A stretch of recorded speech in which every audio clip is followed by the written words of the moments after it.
Avatar Meher Baba కీ జై. అందరికీ జై బాబా అండి. ముందుగా ప్రార్థనతో కార్యక్రమాన్ని ప్రారంభిద్దాం. Beloved God, help us all to love you more and more and more and more and still yet more till we become worthy of union with you, and help us all to hold fast to Baba's Daman till the very end. Avatar Meher Baba కీ జై. ప్రస్తుతం డిస్కోర్సెస్లో మనం sanctification of married life అనే చాప్టర్లో ఉన్నామండి. అందులో మనం కొన్ని పారాగ్రాఫ్స్ కంప్లీట్ చేసాం, మిడ్ ఆఫ్ ద చాప్టర్లో ఉన్నాం. అయితే ఇంతవరకు బాబా వైవాహిక జీవితం యొక్క ప్రాధాన్యత గురించి చెప్పుకుంటూ వచ్చారు. ప్రామిస్క్యూస్ లైఫ్ కంటే మ్యారీడ్ లైఫ్ ఎంత గొప్పది అనేది వివరిస్తూ వచ్చారు. సో ఇక ఈ సెకండ్ పార్ట్ నుండి కూడా చిల్డ్రన్ గురించి, బర్త్ కంట్రోల్ గురించి బాబా ఇంకా ఎక్కువ వివరాలు ఇవ్వడం జరుగుతుందండి. అవి ఏ రకంగా మనకు పిల్లలు మన జీవితంలోకి వచ్చేటప్పుడు, వైవాహిక జీవితంలో పిల్లల వల్ల కలిగే ప్రయోజనాలు ఏంటి, ఈ యొక్క కుటుంబ నియంత్రణ అని మనకు చెప్పబడుతుంది కదా బయట, దాన్ని బర్త్ కంట్రోల్ అంటారు. అది ఉపయోగమా కాదా, ఒకవేళ అది సాధించాలంటే ఏం చేయాలి, ఈ వివరాలన్నీ మనకి ఇవ్వడం జరిగింది. సో ఇది స్టార్ట్ చేద్దామండి. సో శ్రీలక్ష్మి గారు చదవాలి. జై బాబా అండి. జై బాబా. Married life must be in line with divine plan. The spiritual అంటే వైవాహిక జీవితం దైవీ ప్రణాళికకి అనుగుణంగా ఉండాలన్నమాట. జై బాబా. The spiritual value of married life is directly related to the nature of the preponderant factors that determines its daily course. అంటే ఈ వైవాహిక జీవితంలో మనం ఎదుర్కొనే, ఈ దైనందిన జీవితంలో మనం ఎదుర్కొనే ప్రతి సన్నివేశం కూడా ఆ దైవీ ప్రణాళికకు దానికి అనుగుణంగానే సాగాలి. అంటే మన జీవితంలో మనం ఎదుర్కొనే ప్రతి సన్నివేశం కూడా ఆధ్యాత్మిక విలువలను కలిగి ఉంటుంది అని చెప్తున్నారు అనమాట. The spiritual value of married life, అది directly related to the nature of the preponderant factors that determine its daily course. మన జీవితంలో మనం సాగించే ఈ వైవాహిక జీవితంలో ప్రతిరోజు మనం ఎదుర్కొనే సన్నివేశాలు అన్నిటిలో కూడా ఆధ్యాత్మిక సత్యాలు ఇమిడి ఉంటాయి. ఆధ్యాత్మిక విలువతోనే అవి ప్రేరితమవుతూ ఉంటాయి అన్నమాట. వాటిలోనే మనం ఆధ్యాత్మిక సత్యాలను కనుగొనగలుగుతాం కూడా. If it is based upon shallow considerations, it can deteriorate into a partnership in selfishness aimed against the rest of the world. ఒకవేళ ఇది కానీ దౌర్బల్యమైన, బలహీనమైన ఈ భౌతిక ప్రపంచానికి సంబంధించిన ఆకర్షణలకు కానీ, అంటే ధనం గురించి కానీ, మిగతా ఏవైనా ఆకర్షణలకు లోనే ఉన్నట్ల ఆ విధమైన ఒత్తిళ్లకు లోనే ఆ వివాహం కానీ చేసుకున్నట్లయితే అది ఏమీ కేవలం స్వార్థపూరితమైన గ్రౌండ్ మీదనే అది ఉంటుంది. కాబట్టి మిగతా ప్రపంచానికి వ్యతిరేకంగా కూడా అది ఆ స్వార్థాన్ని బలపరుచుకునే విధంగా ఆ జీవితాలు నడుస్తూ ఉంటాయి అన్నమాట. అందులో ఆధ్యాత్మిక విలువలను వాళ్ళు గ్రహించలేరు. వాళ్ళ స్వార్థపూరిత వ్యవహారంతోనే నడుస్తుంటుంది అనమాట ఆ వైవాహిక జీవితం.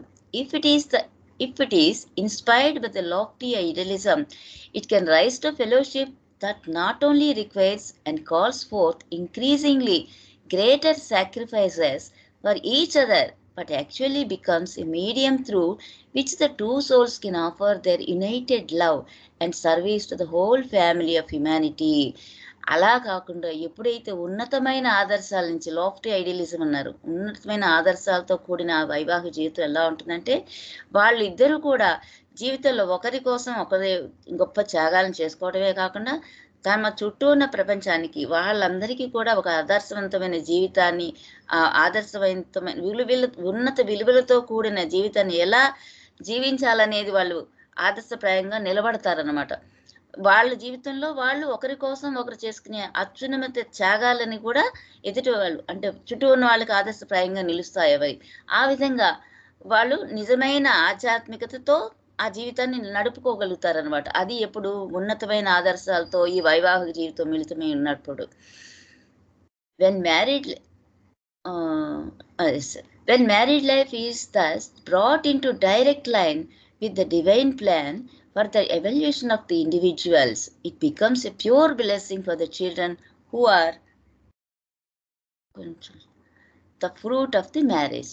ఎప్పుడైతే ఇటువంటి చక్కటి దైవీ ప్రణాళికకు అనుగుణంగా సాగే జీవితంలో ప్రేమపూరితంగా త్యాగపూరితంగా గడిపే ఆ జీవితం నుండి ఉద్భవించిన ఆ పిల్లలు ఎవరైతే ఉన్నారో వాళ్ళ వైవాహిక జీవితం ఫలితంగా పుట్టిన ఆ పిల్లలకి వాళ్ళు ఎంతో అదృష్టవంతులు అనమాట. ఎందుకంటే ఈ భౌతిక ప్రపంచంలోకి వచ్చిన దగ్గర నుంచి కూడా ఈ చుట్టూ ఉన్న వాతావరణం అంతా ఆధ్యాత్మిక పూరితంగానే ఉంటుంది. కాబట్టి వాళ్ళ జీవితాలు బాహ్యంలో ఉన్న ఈ భౌతిక ఆకర్షణల వైపు కాకుండా సత్యం ఏంటి, ప్రేమ ఏంటి, త్యాగం ఎలా ఉంటుంది, ఈ సేవ ఎలా చేయటం, ఇవన్నీ కూడా వాళ్ళకి దైనందిన జీవితంలో కనబడుతూ ఉంటాయి. కాబట్టి వాళ్ళ జీవితం చక్కటి మార్గంలో ఫుల్ఫిల్ అవుతుంది అనమాట.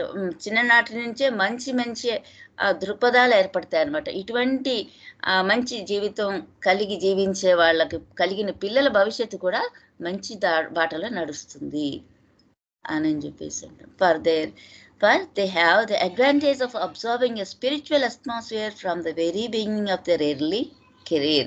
అది అందుకని అటువంటి పిల్లలు కూడా వాళ్ళ జీవితం మొదలుపెట్టిన దగ్గర నుంచి కూడా ఇట్లా ఉత్తమమైన మార్గంలో నడవటానికి సానుకూలమైన పరిస్థితులే చుట్టూ ఉంటాయి. కాబట్టి ఆ జీవితం ఎంతో ఉన్నతంగా ఆధ్యాత్మిక వాతావరణం వంట పట్టించుకునే అవకాశం ఆ పిల్లలకి దక్కుతుంది అని చెప్తున్నారండి. జై బాబా. తెలుగు చదవమంటున్నారా? లేదండి, కొంతమంది కోసం జస్ట్ స్క్రీన్.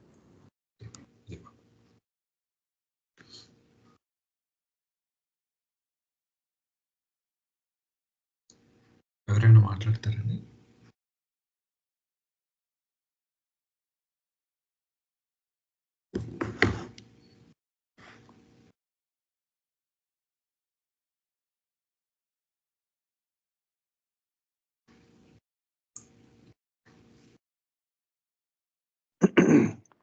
జయబాబు నాన్న, Jayababu.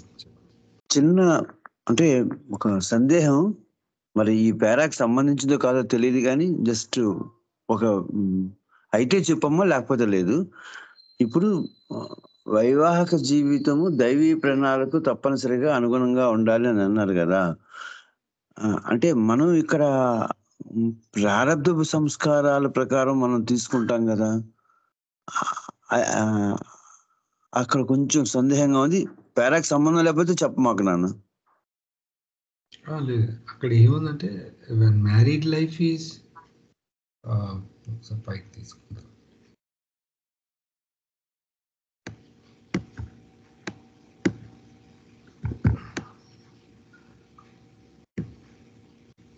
When married life is brought into direct line with the divine plan for the evolution of individuals.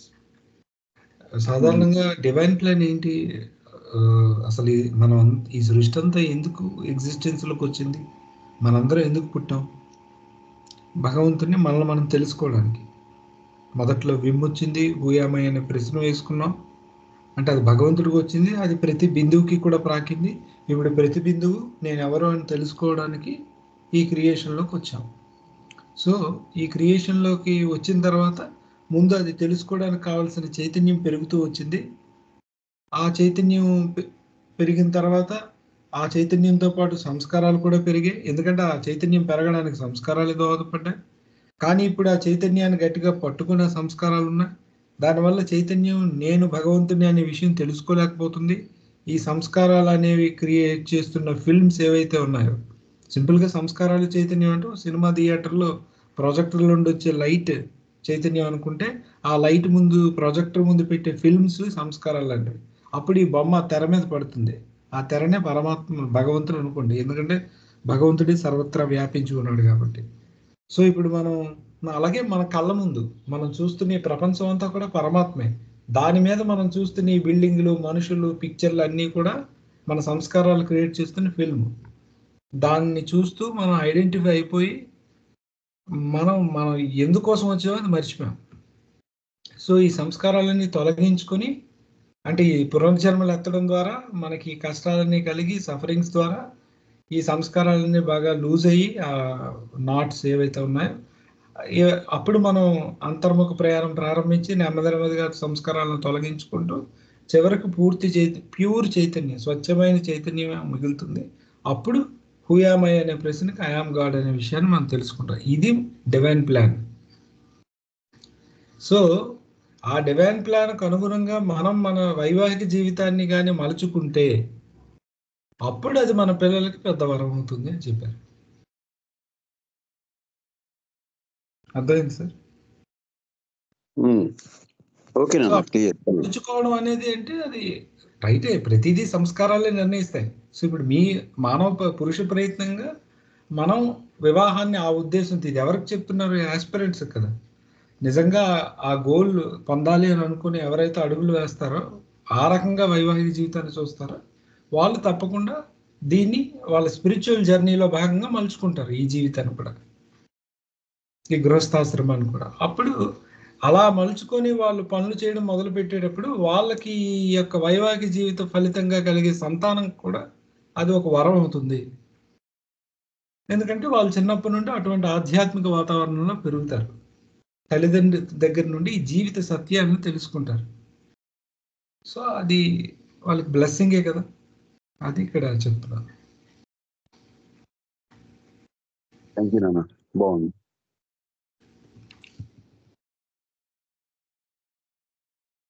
ఎవరైనా ఇంకా క్వశ్చన్స్ కానీ ఏమైనా ఉన్నాయండి?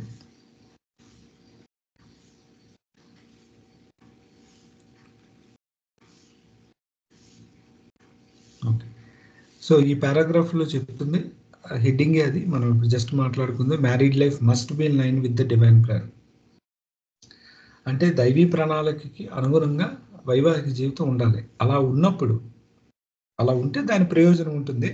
అలాగే ఎవరైతే దైవీ ప్రణాళికలకి అనుగుణంగా వాళ్ళ జీవితాన్ని మలుచుకుంటారో అది వాళ్ళకి ప్రయోజనాన్ని చేకూరుస్తుంది, వాళ్ళ యొక్క సంతానానికి కూడా అది ప్రయోజనాన్ని చేకూరుస్తుంది అని చెప్పారు.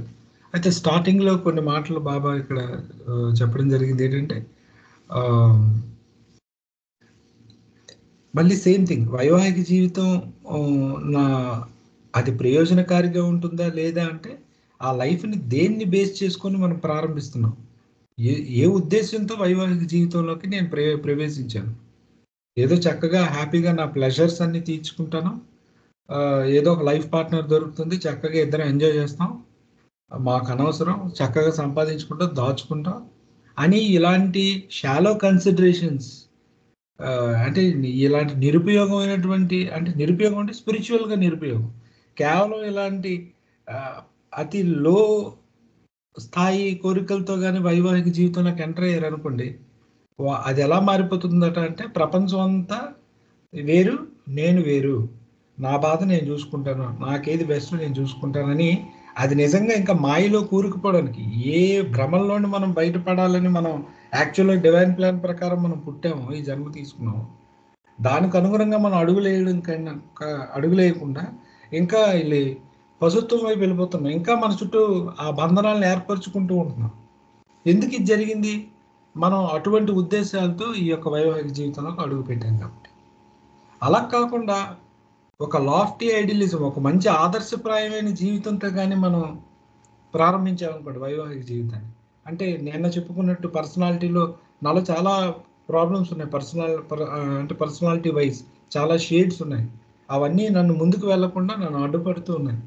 ఇక్కడ నాకు అవకాశం దొరుకుతుంది లైఫ్ పార్ట్నర్తో జీవించడం వల్ల, ఈ గృహస్థాశ్రమం, నేను వాటన్నిటిని ఉపయోగించుకుంటూ, ఇద్దరం ఒకవేళ లైఫ్ పార్ట్నర్ కూడా అటువంటి ఉద్దేశాలే ఉంటే అప్పుడు ఇద్దరు జాయింట్గా కలిసి వాళ్ళ యొక్క ప్రేమని, సేవని వాళ్ళకు వాళ్ళే అందించుకోవడం, వాళ్ళ పిల్లలకు అందించుకోవడమే కాదు, వాళ్ళ చుట్టూ ఉన్న సమాజానికి కూడా, మానవాళి మొత్తానికి కూడా అందించాలి అనే ఉద్దేశంతో కానీ వాళ్ళు అడుగులు వేసి దానికి గృహస్థాశ్రమాన్ని, వైవాహిక జీవితాన్ని ఒక మాధ్యమంగా వాడుకుంటే చాలా గొప్ప ప్రయోజనం చేకూరుతుంది అని చెప్తూ, ఈ రకంగా వాళ్ళ లైఫ్ని డివైన్ ప్లాన్కి అనుగుణంగా మలుచుకున్నప్పుడు అది వాళ్ళకే కాదు వాళ్ళ పిల్లలకు కూడా బెనిఫిట్ అవుతుంది అని చెప్పారు.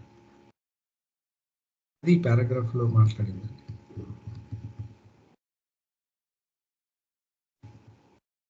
నెక్స్ట్ దానికి వెళ్దాం. Married life enriched by children. ఎవరండి? ఉదయం మీరు sir. Married life enriched by children. పిల్లల కారణంగా ఈ వైవాహిక జీవితం ఫలవంతం అవుతుంది అనేది చెప్తున్నారు. అంటే దైవీ ప్రణాళికకు అనుగుణంగా ఈ భార్యాభర్తలు ఒక గృహస్థాశ్రమంగా నడిచేటప్పుడు ఆ పిల్లలు అంటే ఆ కుటుంబంలోకి వచ్చేటటువంటి ఆ పిల్లలు లబ్ధి పొందుతారు ఆధ్యాత్మికంగా అనేది చెప్పారు. అయితే ఆ పిల్లల వలన కూడా ఈ వివాహ జీవితం అనేటటువంటిది కూడా ఫలవంతం అవుతుంది అనేది ఇక్కడ చెప్తున్నారు. Though the children are thus the beneficiaries of the married life of the parents, the married life of the parents is in its turn enriched by the presence of the children. అంటే తల్లిదండ్రులు ఆ జీవితంలోని అంటే ఈ రకమైనటువంటి భగవత్ సేవలో లక్ష్యం ఏంటి అంటే భగవంతుణ్ణి ప్రేమించడం అనేటటువంటి దానికి వాళ్ళ యొక్క జీవితాన్ని ఉపయోగించుకుంటూ నడిచేటటువంటి ఆ తల్లిదండ్రుల యొక్క పిల్లలు వాళ్ళు ప్రయోజనం పొందుతారు.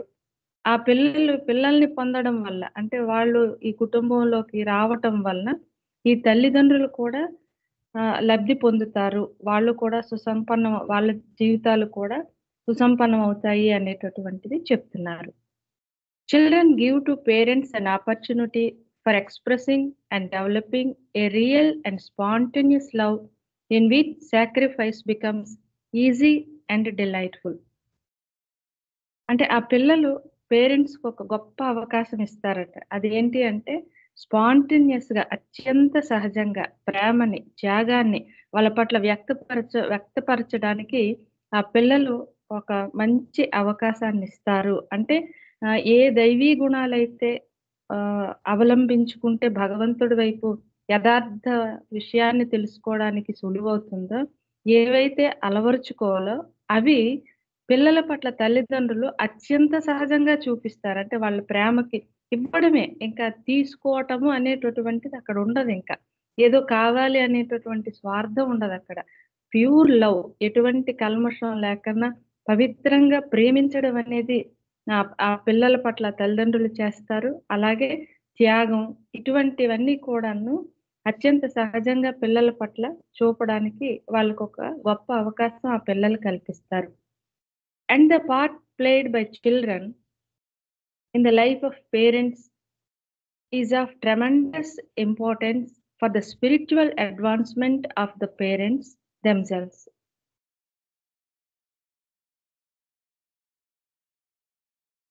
And the part played by the children in the life అంటే వీళ్ళ ఆధ్యాత్మిక ఉన్నతికి ఎంతో దోహదం చేస్తారు ఇక్కడ పిల్లలు అనేది చెప్తున్నారు బాబా. అంటే ఎంత ప్రేమ సహజంగా భగవంతుణ్ణి ఇలా ప్రేమించాలి అనే దానికి మనకి ఎలా ప్రేమించాలి అనేటటువంటి ఒక ప్రశ్న వస్తుంది. కానీ ఇక్కడ అనుభవపూర్వకంగా ఒక హృదయపూర్వకంగా లోపల నుంచి వచ్చేటటువంటి ప్రేమ ఎలా ఉంటుందో అది ఇక్కడ మనకు తెలుసు. అంటే తల్లిదండ్రులకు తెలుసు. ఆ రకమైనటువంటి ప్రేమ భగవంతుడి పట్ల చూపించడం అనేది సులువవుతుంది అన్నమాట. అంటే ఆధ్యాత్మికంగా అది ముందుకి ఆ తోపు అనేటటువంటిది ముందుకెళ్ళేటటువంటి అవకాశం ఇక్కడ పిల్లల తల్లిదండ్రులకి కల్పిస్తారు. It therefore follows that when children make their appearance in married life, they are to be wholeheartedly welcomed by the parents. అంటే పిల్లలు జీవితంలోకి వస్తున్నారు అంటే వివాహం చేసుకున్న తర్వాత ఆ పిల్లలు కుటుంబంలోకి అంటే పుడతారు అనుకుంటే వాళ్ళని హృదయపూర్వకంగా ఆహ్వానించాలి. అంటే ఇన్ని రకాలైనటువంటి గొప్ప అవకాశాన్ని పిల్లల తల్లిదండ్రులకి కల్పిస్తున్నారు అనేటటువంటి ఆ స్పృహతో ఎంత ప్రేమతో వాళ్ళని హృదయపూర్వకంగా ఆహ్వానించాలి అనేది ఈ పేరాలో చెప్పినట్టు అర్థమవుతుందండి. అంటే పిల్లలు ఎంతగా తల్లిదండ్రులకి అంటే భగవంతుడిని ప్రేమించడానికి ఆధ్యాత్మికంగా ముందుకు వెళ్ళడానికి ఆ పిల్లలు ఎంతగా ఉపయోగపడతారు తల్లిదండ్రులకి అత్యంత సహజంగా హృదయ లోతుల్లోంచి ఆ ప్రేమని త్యాగాన్ని అంటే ఈ గుణాలని చూపించుకోవడానికి ఆ పిల్లలు ఎంతగా తల్లిదండ్రులకి అవకాశాన్ని ఇస్తారు. అది వాళ్ళు వచ్చేటప్పుడు ఈ గుణాలన్నింటినీ చూపించేటప్పుడు ఆ జీవితం ఎలా ఫలవంతం అవుతుంది అనేది ఈ పేరాలో చెప్పినట్టు అర్థమైంది సార్. మీరు చెప్పండి. జై బాబా. జై బాబా. ఎవరైనా మాట్లాడతారండి?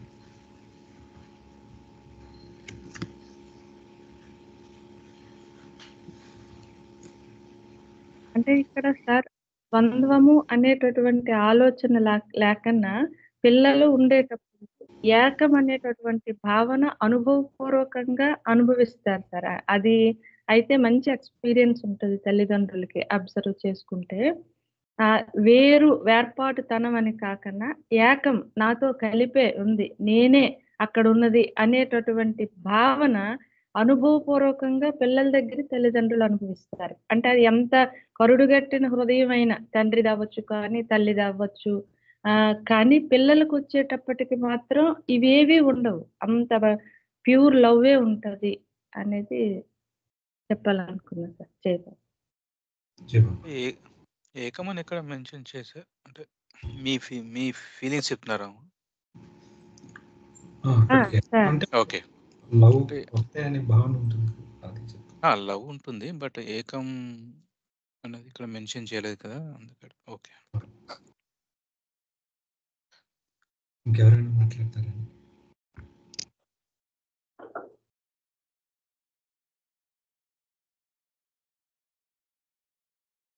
ఓకే. సో ఈ పారాగ్రాఫ్లో married life enriched by children. So వైవాహిక జీవితం పిల్లల కారణంగా సుసంపన్నం అవుతుంది, ఎన్రిచ్ అవుతుంది, దాని ప్రయోజనం ఉంటుంది, అంటే ఇంకా ఉన్నతీకరించబడుతుంది. అది ఎలా అంటే ఈ పారాగ్రాఫ్లో మెయిన్ మనకు చెప్పింది ఏంటంటే developing real and spontaneous love in which sacrifice becomes easy and delightful. ఇది కీ సెంటెన్స్ అండి. అంటే ఇంతకు ముందు పారాగ్రాఫ్లో కూడా చెప్పుకున్నాం, మ్యారేజ్ లైఫ్ అంటే ఇద్దరు కూర్చొని స్వార్థంగా ఆలోచిస్తూ ఎంతసేపు నేను లేదా మనం అనుకొని అలా చుట్టుకుంటూ వాళ్ళ దగ్గరే లిమిటెడ్గా ఉండడం కాదు అని.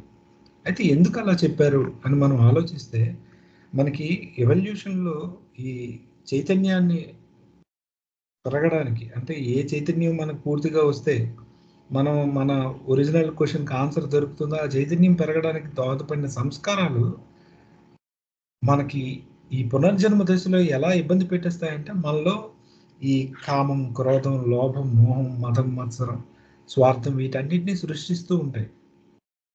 అన్ని రకాల లిమిటేషన్స్కి కారణం సంస్కారాలే. ఇప్పుడు వాటిని యాజ్ ఇట్ ఈస్గా మనం ఇంప్లిమెంట్ చేసాం అనుకోండి లైఫ్లో, మనం వాటన్నిటిని లోవర్ వాల్యూస్ అంటారు. లైఫ్లో 2 వాల్యూస్ ఉంటాయి, higher values, lower values. Higher values అంటే ఏ రకమైనటువంటి భావాల్ని, ఆలోచనల్ని, జీవితాన్ని మనం గడిపితే మనం ముందుకు వెళ్తాము, మన గమ్యం వైపు వెళ్తాము, అవి హయ్యర్ వాల్యూస్.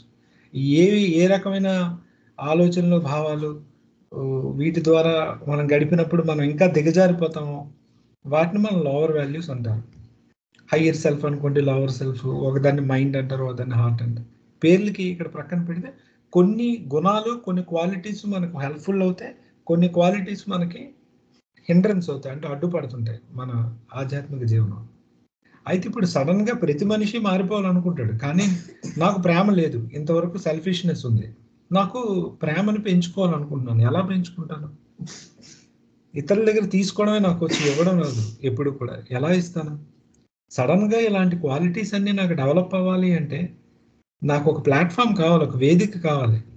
సాధారణంగా కొంతమందికి ఇవ్వడం అనేది అలవాటు లేని వాళ్ళకి కొంతమంది ఈ సేవా కార్యక్రమాల కోసం అనాథాశ్రమంకు, వృద్ధాశ్రమాలకు తీసుకెళ్ళి పిల్లలకి సర్వీస్ చేయిస్తుంటారు, సో దట్ అది వాళ్ళకి అలవాటు పడుతుందని.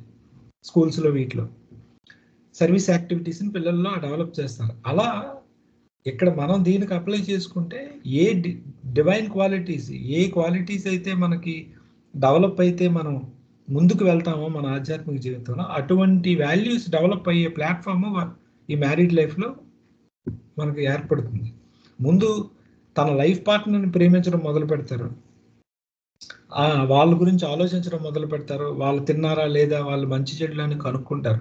ఈ రకంగా వేరే వ్యక్తిని లవ్ చేయడం అనేది తెలుస్తుంది, సాక్రిఫైస్ చేయడం అనేది. అది కాస్త ఈ భార్యాభర్తలు ఒకరినొకరు కాకుండా రేపు సంతానం కలగగానే అతి న్యాచురల్గా, ఎందుకంటే వీళ్ళకి స్వయంగా వాళ్ళు పుట్టారు కాబట్టి ఇంకా సహజంగా స్పాంటేనియస్గా వాళ్ళని లవ్ చేయడం, వాళ్ళ కోసం సాక్రిఫైస్ చేయడం, చాలా ఈజీగా చేస్తారు, ఆనందంతో చేస్తారు, ఈజీ అండ్ డిలైట్ఫుల్.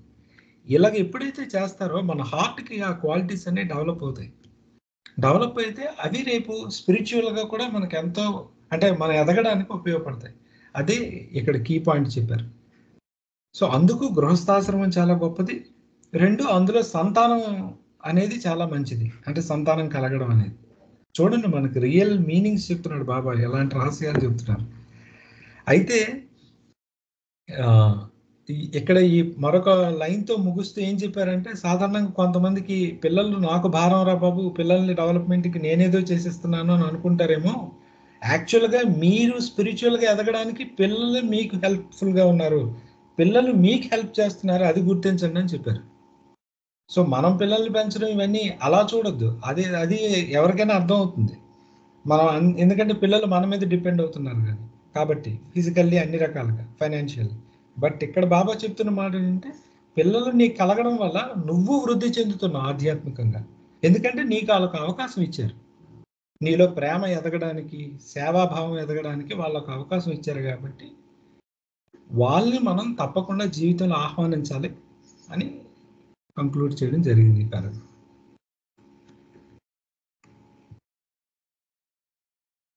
దాన్ని బాగుందండి.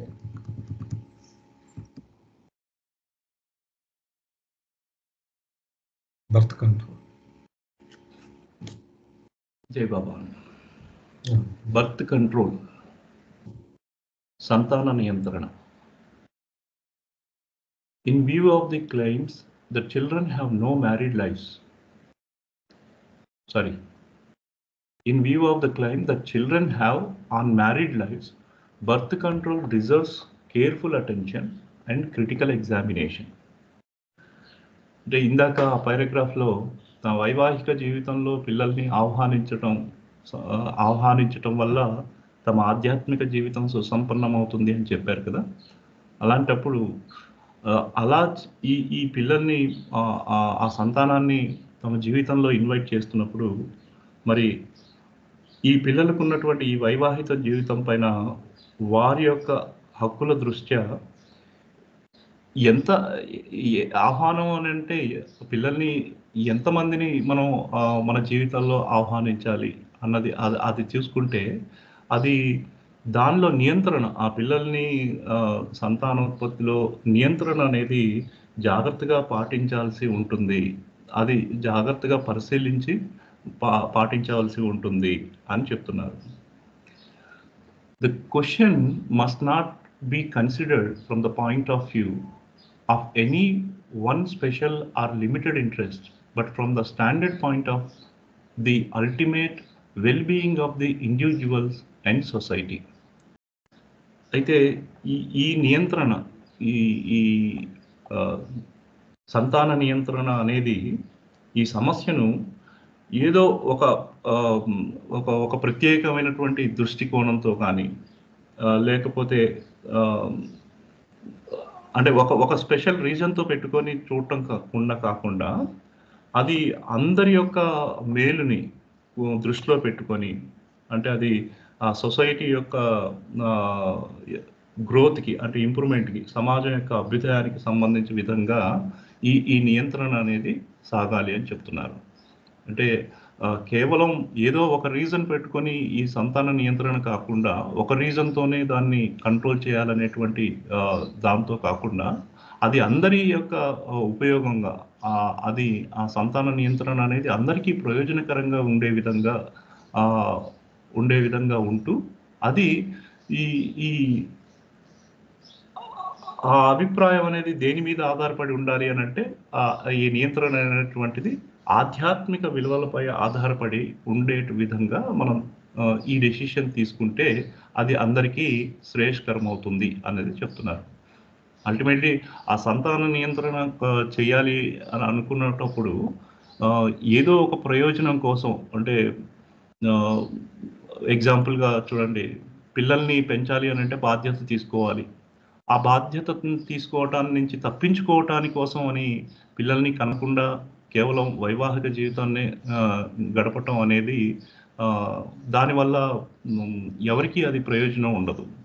అంటే తమకున్నటువంటి బాధ్యతల నుంచి తప్పించుకోవడానికి ఇది ఈ సంతాన నియంత్రణ ఒక రీజన్గా కాకుండా అది అందరికీ శ్రేయస్కర విధంగా ఎస్పెషల్లీ దాన్ని ఆధ్యాత్మిక దృష్టికోణంతో చూస్తూ దాన్ని నియంత్రణ అనేది చేయటం అనేది అందరికీ శ్రేయస్కరమైనది అన్నది ఇక్కడ చెప్తున్నారు.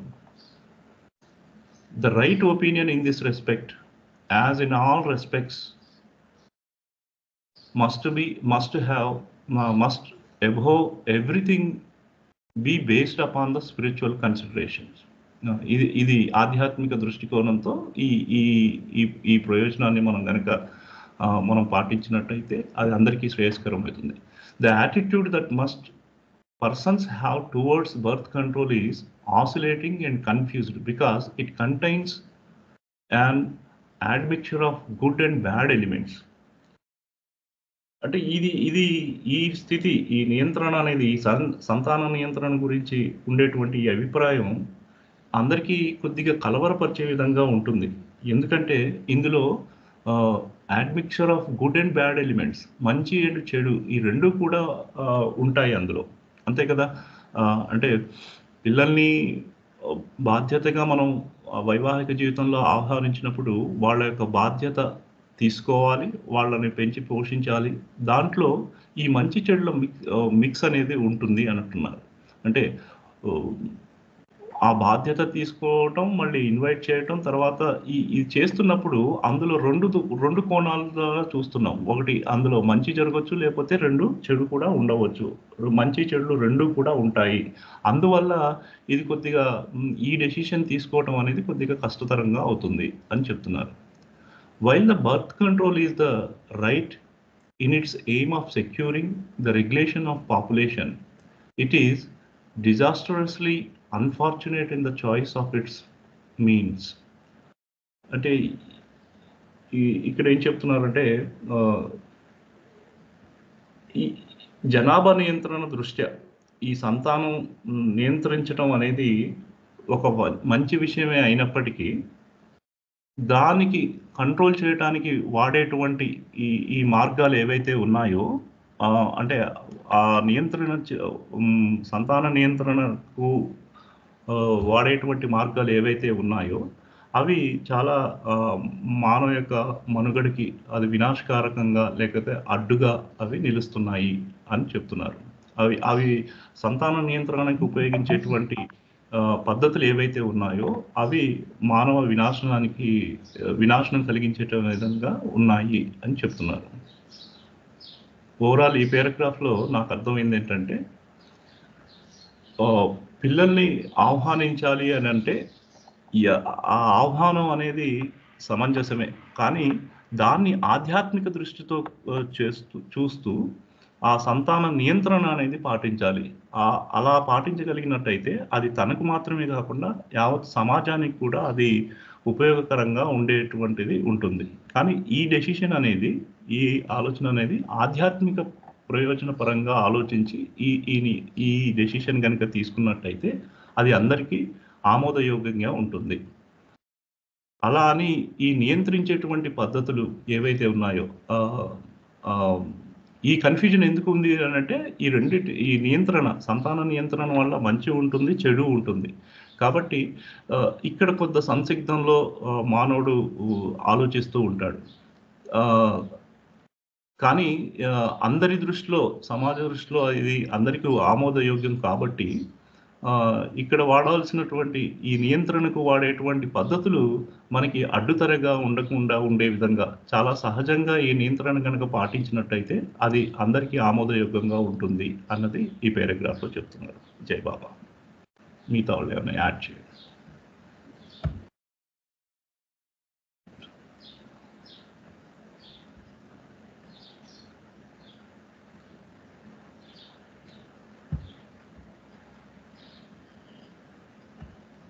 నేను మాట్లాడతానండి.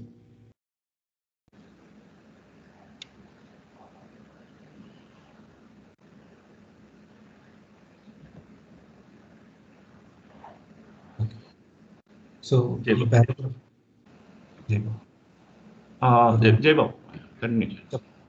చెప్పండి. సో ఈ పారాగ్రాఫ్లో సంతాన నియంత్రణ గురించి చెప్పారు. మనకు ముందు పారాగ్రాఫ్లో పిల్లలు కలగడం వల్ల ఎటువంటి ప్రయోజనం తల్లిదండ్రులకు ఉంటుంది ఆధ్యాత్మికంగానే చెప్పారు. అయితే ఇప్పుడు ఆ పిల్లలు కలగడంలో అలా పిల్లల వల్ల ప్రయోజనం ఉంది అంటూ మనం పిల్లలను కనుక్కుంటూ పోలేం. అది ఏదో ఒక స్థాయిలో నియంత్రించాలి. అయితే ఆ నియంత్రణ అనేది దేని మీద అంటే దేని మీద ఆధారపడుతుంది? కంట్రోల్ చేయాలంటే దేన్ని ఉద్దేశంగా అంటే దేన్ని దృష్టిలో పెట్టుకొని మనం నియంత్రించాలి సంతానాన్ని అనేది ఈ పారాగ్రాఫ్లో మాట్లాడుతున్నారు. ఇంకా దీని కంటిన్యూషన్ కూడా ఉంది. అయితే ఆ నియంత్రించేటప్పుడు ముఖ్యంగా స్పిరిచువల్ పాయింట్ అంటే స్పిరిచువల్ యాంగిల్లో అంటే ఆధ్యాత్మిక దృష్టికోణంలో మాత్రమే ఆలోచించి మనం నిర్ణయం తీసుకోవాలి, కానీ ఇంకే రకమైన సంకుచిత భావాలని దృష్టిలో పెట్టుకొని మనం నిర్ణయం తీసుకోకూడదు. అలా తీసుకుంటే దానివల్ల మనం ఏ ప్రయోజనాన్ని ఆశించి మనం ఇందులోకి వచ్చామో అది నెరవేరదు. అయితే సంకుచిత భావాలు అంటే ఏంటి అనేది మనకి ఇంకా వివరిస్తారు. అంటే ఇక్కడ ఒక మాట చెప్పారు బాబా, అంతిమ శ్రేయస్సు కోణంలోనే అది పరిశీలించాలి అని చెప్పారు. అంతిమ శ్రేయస్సు అంటే అది ఫైనల్ బెనిఫిట్ చేకూర్చాలి మనకి. ఇదేదో టెంపరీగా ఈ క్షణం దానివల్ల మనం బయటపడిపోతాం ఒక సమస్య నుండి అని చెప్పి నిర్ణయాలు తీసుకోవడం, లేదా నాకేదో నచ్చింది అని చెప్పి అది చేయడం కాకుండా అల్టిమేట్ బెనిఫిట్ని దృష్టిలో పెట్టుకొని చేయాలి. ఆ అల్టిమేట్ బెనిఫిట్ అనేది మనకి దేని మీద డిపెండ్ అవుతుందంటే స్పిరిచువాలిటీ మీద డిపెండ్ అవుతుంది. దాన్ని దృష్టిలో పెట్టుకొని ఈ సంతానాన్ని ఎలా నియంత్రించాలనేది మనం ఆలోచించాలి. అయితే చాలా మందిలో ఈ కన్ఫ్యూజన్ ఉంటుంది, దీని మీద సరైన అవగాహన ఉండదు. ఎందుకంటే ఇందులో మంచి అంశాలు ఉంటాయి, చెడు అంశాలు రెండూ ఉంటాయి, మంచి చెడులు రెండూ ఉంటాయి సంతానాన్ని నియంత్రించడం అనే విషయంలో. అయితే జనాభాని నియంత్రించాలనే దృష్టితో ఉద్దేశంతో మనం ఇది కానీ చేస్తే, ఈ సంతానాన్ని నియంత్రించాలనేది జనాభా నియంత్రణ చేయాలనే ఉద్దేశంతో చేస్తే అది మంచిదే. కాకపోతే దానికి ఏ మార్గం ఎంచుకోవాలి? ఎందుకంటే పాపులేషన్ పెరిగిపోతే అనేక రకాల సమస్యలు వస్తాయి దేశంలో. సో ఆ దృష్టిలో పెట్టుకొని సంతానాన్ని నియంత్రించాలి. కాకపోతే ఆ నియంత్రించడానికి మార్గాలు ఏది మనం అడాప్ట్ చేయాలి, ఏది బెస్ట్ వేస్ అనేది మనం దాని గురించి ఇక్కడ నెక్స్ట్ పారాగ్రాఫ్లో వివరించారు. అవి వినాశనాన్ని కలిగించేవి, మన స్పిరిచువల్ ప్రోగ్రెస్కి దెబ్బతీసేవి మాత్రం కాకూడదు ఆ మార్గాలు అనేది చెప్తున్నారు.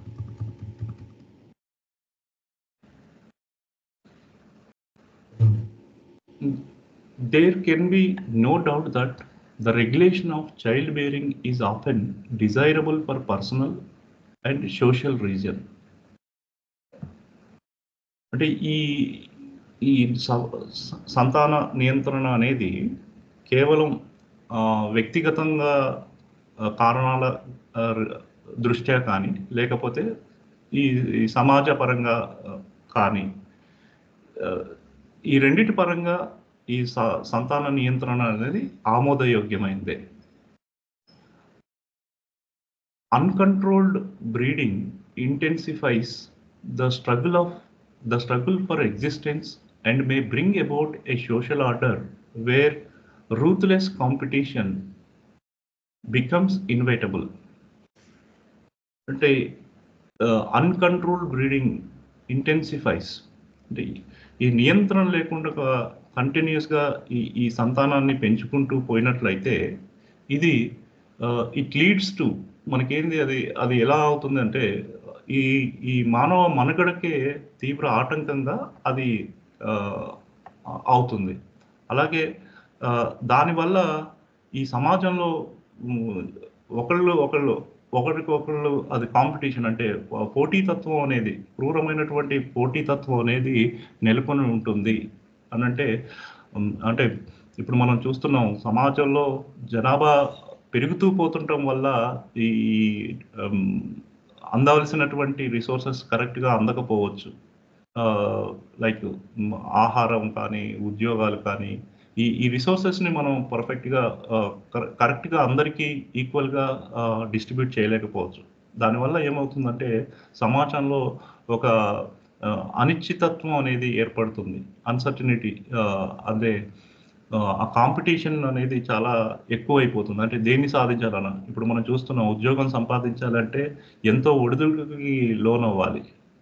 దీనికి కారణం ఏమిటి అని అంటే జనాభా ఎక్కువైపోవటం వల్ల ఉద్యోగ కల్పన అనేది చాలా పెద్ద సమస్యగా సమాజానికి ఏర్పడింది. ఇలాంటి కాంపిటీషన్స్ అనేవి నెలకొంటూ ఉంటాయి. ఎప్పుడు ఈ కంటిన్యూస్గా మనం అన్కంట్రోల్డ్గా ఈ బర్త్ అన్కంట్రోల్ కనుక చేసినట్టయితే ఈ విధమైనటువంటి పరిణామాలు ఎదురవుతాయి. Apart from creating a responsibility for parents, which they may be unable to adequately discharge, it becomes an indirect and contributory cause of crimes, wars and poverty. ఇంకా చెప్తున్నారు, ఇలా ఈ సమాజంలో పోటీతత్వమే కాకుండా అలా నియంత్రణ లేకుండా పోయినట్టయితే, సంతానాన్ని కనుక పెంచుకుంటూ పోయినట్టయితే అది కేవలం ఆ తల్లిదండ్రులకు ఉన్నటువంటి బాధ్యత నిర్వర్తించడం కూడా చాలా కష్టతరం అయిపోతుంది.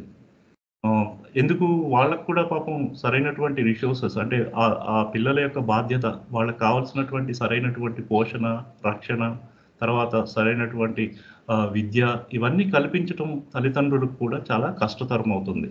చూడండి, ఒక కుటుంబంలో ఒక పిల్లవాడు, ఇద్దరు పిల్లలు ఉంటే జాగ్రత్తగా చూసుకుంటారు. ఆ సంతానం పెరిగిపోతే ఒకరిద్దరు ప్లేస్లో ఒక 5-6 ఉంటే తల్లిదండ్రులకు చాలా భారంగా అవుతుంది. అదే కాకుండా ఇది మరొక పక్కకి ఏంటంటే నేరాలకి, యుద్ధాలకి, పేదరికానికి కూడా ఇండైరెక్ట్గా ఇది కారణం కూడా అవుతుంది అని చెప్తున్నారు. దో human and rational considerations demands and justify all serious attempts to regulate the birth of children, the use of physical means for securing this purpose remains fundamentally indefensible and unjustifiable. ఇంకా ఏం చెప్తున్నారు, దో హ్యూమన్ అండ్ రేషనల్ కన్సిడరేషన్స్, ఈ human అంటే మానవతా పరిశీలన దృష్ట్యా లేకపోతే హేతుబద్ధమైనటువంటి పరిశీలన దృష్ట్యా ఈ పిల్లల యొక్క జననాన్ని నియంత్రించటం అందరూ కోరుకుంటారు. కానీ ఈ ప్రయోజనాలు అంటే పైన ఉన్నటువంటి ఈ ప్రయోజనాలను దృష్టిలో పెట్టుకొని అలా సంతానాన్ని కంట్రోల్ చేయాలి అన్న దానికి వాళ్ళు వాడేటువంటి పద్ధతులు ఏవైతే ఉన్నాయో అవి మొదట్లో ఇది కంట్రోల్ చేయాలి కాబట్టి దానికి వాళ్ళు వాడేటువంటి ఈ కుటుంబ నియంత్రణకు వాడేటువంటి పద్ధతులు ఏవైతే ఉన్నాయో, భౌతిక నియంత్రణకు వాడేటువంటి పద్ధతులు ఏవైతే ఉన్నాయో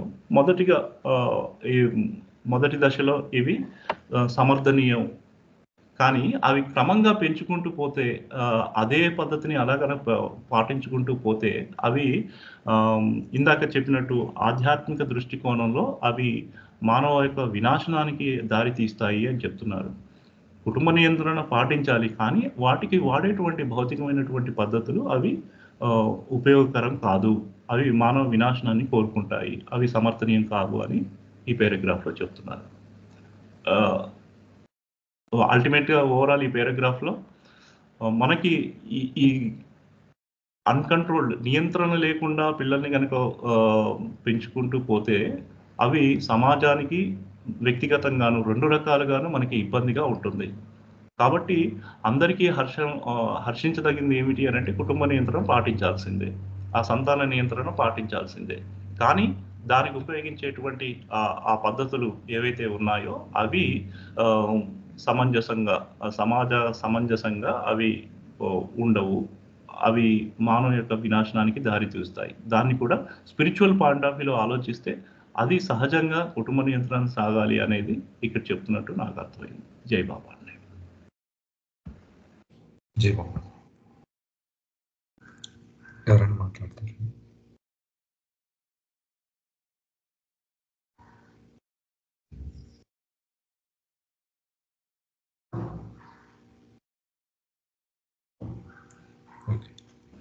ఆ లాస్ట్ పాయింట్ కరెక్ట్గా కన్వే చేయలేకపోయాను. అది the use of physical means for securing this purpose remains fundamentally indefensible and justifiable అన్నారు.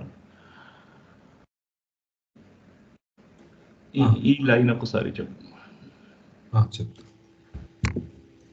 సో ఈ పారాగ్రాఫ్లో మనకి ఆ ముందు పారాగ్రాఫ్లో సంతాన నియంత్రణ అవసరమా అంటే ఎస్, కొన్ని బ్రాడర్ యాంగిల్స్ అంటే ఒక అల్టిమేట్ గోల్ దృష్టిలో పెట్టుకుంటే అది అవసరమే అని అనిపిస్తుంది. కాకపోతే ఆ నియంత్రణ కావలసిన మార్గాలను మనం నిర్ణయించేటప్పుడు మాత్రం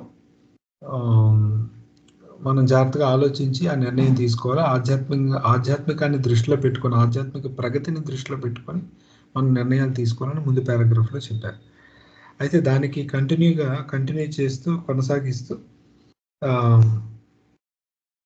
ఎస్, అది అంటే సంతాన నియంత్రణ అనేది కావాల్సిందే, తప్పదు. ఎందుకంటే సంతానాన్ని నియంత్రించకపోతే మనిషి ఈ మనుగడ కోసం మనం చేసే పోరాటం ఏదైతే ఉందో, బ్రతకడానికి మనం ఏదైతే ఫైట్ చేస్తున్నామో నిరంతరం, అది పెరిగిపోయి అది చివరికి సొసైటీలో ఈ తగినటువంటి విద్య లేకపోతే ఆహారం, వీటికి సంబంధించిన బేసిక్ నెసెసిటీస్ని సమకూర్చడం కూడా కష్టమైపోతుంది జనాభా బాగా పెరిగిపోతాయి. తల్లిదండ్రులకి ఎలాగా అది భారం అవుతుంది, ఎందుకంటే ఇద్దరిని పెంచడం కొంచెం ఒకరిద్దరిని అయితే కొంతవరకు పెంచవచ్చు, కానీ ఇంకా సంతానం ఎక్కువగా పెరిగితే ఆ స్తోమతకి మించిన విధమైన సంతానం కానీ వారికి ఉంటే కష్టం అవుతుంది. ఎప్పుడైతే వాళ్ళు బేసిక్ నెసెసిటీస్ కనీస అవసరాలు తీర్చలేకపోయారో తల్లిదండ్రులు, అప్పుడు వాటి కోసం వాళ్ళే ఈ ప్రయత్నిస్తారు. దానివల్ల సొసైటీలో నేరాలు పెరుగుతాయి, దొంగతనాలు జరుగుతాయి, ఒకరిని వాళ్ళు కొట్టుకోవడం జరుగుతుంది, చివరికి పేదరికం పెరిగిపోతుంది. అవి ఇంకా దేశ స్థాయిలో జరిగితే అవి యుద్ధాలకు కూడా దారితీస్తాయి. ఈ రకంగా ఆ సొసైటీ అనేది ఒక డార్క్ మోడ్లోకి వెళ్ళిపోయే అవకాశం ఉంటుంది సంతానాన్ని నియంత్రించకపోతే. సో దాంతో ఏకీభవించారు. కాకపోతే ఇప్పుడు ఆ నియంత్రించడానికి ఏం చేయాలి అంటే, భౌతిక సాధనాలను ఉపయోగించడం అనేది అయితే సమర్థించదగింది కాదు. ఫిజికల్ మీన్స్ ఏవైతే పిల్లలు పుట్టకుండా ఉండడానికి రకరకాల బయట ప్రస్తుతం మన సమాజంలో అందుబాటులో ఉన్నాయో అవన్నీ కూడా physical మీన్సే.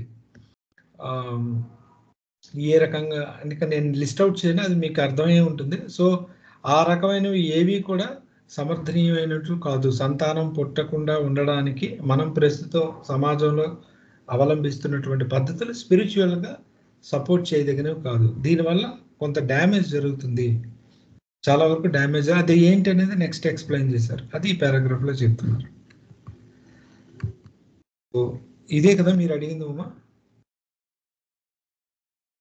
use of physical means for securing this purpose remains fundamentally indefensible and unjustifiable. అంటే ఇది మనం ఏ రకంగా సపోర్ట్ చేయలేము వీటిని.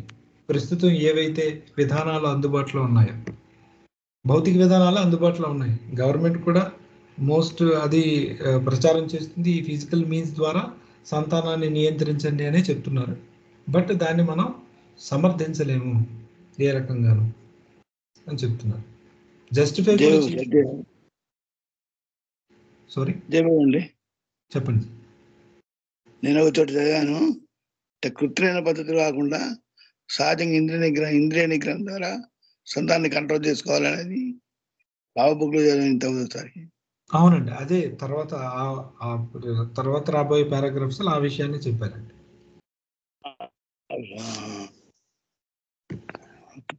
ఓకే ఉమా, మీరు ఇదేనా అదే కరెక్ట్. అదే అంటే ఫండమెంటల్లీ ఇండిఫెన్సిబుల్ అంటే అంటే ఇంకా ప్రాథమికంగా అది చూస్తే అర్థం అవుతుంది అని, ఏ రకంగానూ మనం దాన్ని సపోర్ట్ చేయలేం. మనం లోతుగా వెళ్ళి అసలు దాన్ని రూట్స్కి వెళ్ళి మనం చూస్తున్నాం అనుకోండి, ఖచ్చితంగా అది కరెక్ట్ కాదని తెలుస్తుంది. పైన అది అప్పటికప్పుడు పర్పస్ సర్వ్ చేసేయచ్చు, కానీ వెళ్ళి లోతులకు వెళ్ళి కానీ మనం చూస్తే అది కరెక్ట్ కాదు, ఏ రకంగానూ కరెక్ట్ కాదని చెప్పారు. ఇంకా మనకి 5 minutes ఉందండి. వాసు మీరు చదవండి, ఎంతైతే అంత అవుతుంది.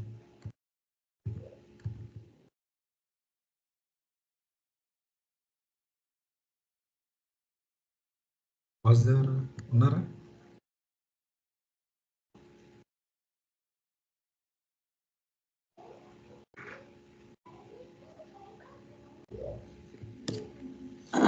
లేదు నాన్న. ఓకే అండి. అయితే ఇంకా 5 minutes ఉంది కాబట్టి ఎవరికైనా ఏమైనా క్వశ్చన్స్ ఉంటే అవి మాట్లాడుకుందాం, ఎందుకంటే ఈ చదివిన పారాగ్రాఫ్ పూర్తి అవ్వదు మళ్ళీ. ఏవో సార్, అంటే ఇప్పుడు ఒకరు కానీ ఇద్దరు కానీ ఉండాలని చెప్పేసి చెప్తున్నారా సార్ ఇక్కడ? అది చెప్పలేదండి, ఎందుకంటే అది ఆ, చాలా కండిషన్స్ మీద డిపెండ్ అయి ఉంటుంది కదా. ఒకరు ఉండాలా ఇద్దరు ఉండాలని కదా, నియంత్రించాల్సిన అవసరం ఉందా అంటే ఉంది అనేది చెప్తున్నారు. ఉంది అంటున్నారు. అంతకుముందు పేరాలేమో మరి పిల్లల వల్ల మనకు స్పిరిచువల్ పురోగతి ఉంటుందని చెప్పేసి అన్నారు. అవును ఇక్కడేమో లిమిటెడ్ అంటున్నారు. అవును, పిల్లల వల్ల కంట్రోలింగ్ అని. అంటే ఇప్పుడు ఓకే, ప్రస్తుతం మనకు సొసైటీలో ఒకరిద్దరే ఉన్నారు, కానీ ఈ ఆర్టికల్ బాబాయ్ ఇచ్చింది 1930-40లో. ఆ టైంలో సంతానం ఉండేవారు మీకు ఓకే. ఓకే. మినిమం 10 మంది కంపడి పిల్లల్లో ఉండేవారు. 10 మంది అవునవును. అవును. 10 మంది ఉన్నవారు. ఇబ్బంది అవును. పడేవారు పీపుల్. అవును. అన్ని రకాలుగా కూడా వాళ్ళకి ఫుడ్ పెట్టడమే కష్టం అయిపోతుండేది, బట్టలు ఇవ్వడమే కష్టం అయిపోతుండేది, చదువు చెప్పిద్దామన్నా కూడా ఎలా ఏ రకంగా చూసుకున్నా చాలా ఇబ్బందులు కలుగుతూ ఉండేవి సమాజంలో. సో వాటన్నిటిని దృష్టిలో పెట్టుకుని బాబా మాట్లాడుతున్నారు. అంటే ప్రస్తుతం ఆల్రెడీ చాలా వరకు ఇంప్లిమెంటేషన్ అంటే జరిగింది గవర్నమెంట్స్ త్రూ అవుట్ వరల్డ్. అవును. బట్ ఆ క్రమబద్ధీకరించడానికి వాడిన పద్ధతులు ఏవైతే ఉన్నాయో అప్పుడు కానీ ఇప్పుడు కానీ అవి సమర్థించదగినవి కాదు అని చెప్తున్నారు. అవును. తగ్గించాలి, దానికి ఏం చేయాలి, ఇప్పుడు ఏవైతే ఫిజికల్ మీన్స్ ఉన్నాయో అది కరెక్ట్ కాదు అని చెప్పారు. అయితే మరి ఎలా చేస్తే మంచిది అనేది రాబోయే పారాగ్రాఫ్స్ వివరించడం జరిగింది.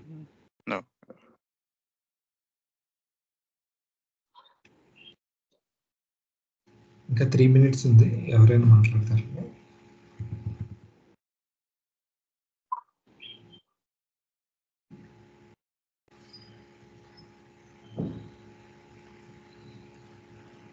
ఓకే, అయితే క్వశ్చన్స్ ఏవి లేవంటే ఇక్కడికి మనం క్లోజ్ చేద్దాం అండి. వచ్చే వారం కంటిన్యూ చేద్దాం. అంతవరకు సెలవు అండి. జై బాబా. రికార్డింగ్ ఆపినాను ఒక్క సెకండ్.